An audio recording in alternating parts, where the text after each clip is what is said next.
The problem with pickup artists is that they're all persona, no status. It means no genuine productive reciprocity, just the facade of that and the signaling of that. I follow these pickup artists online because I'm so curious about their use of psychology.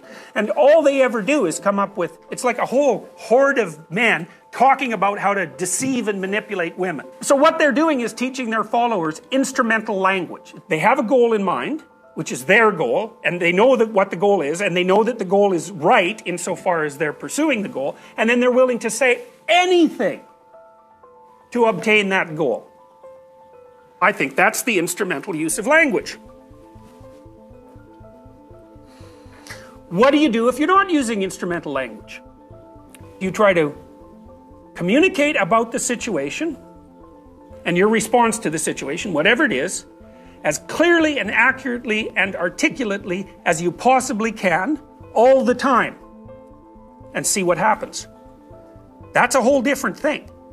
Because the proposition there is, to the degree that you're transforming your experience into articulated reality, the things that will follow from that will be the best things that can possibly be, even if you don't know what they are.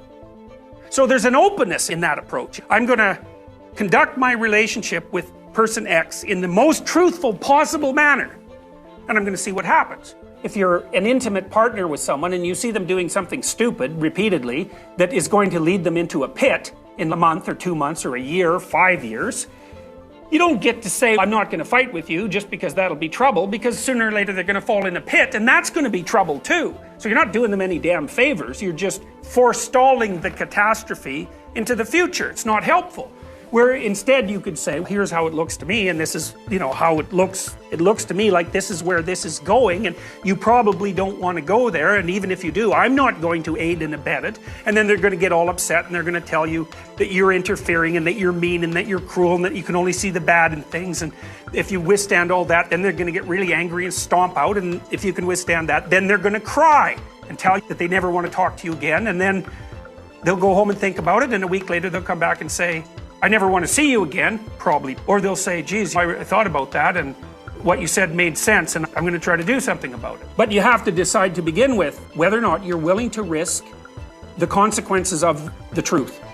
And that doesn't mean you get to use the truth as a weapon. That's not truthful.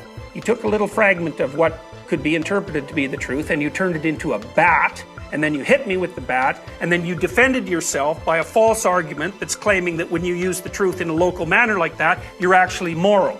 That's not true. It's incredibly deceptive, because, the best way to deceive someone is to tell them the truth.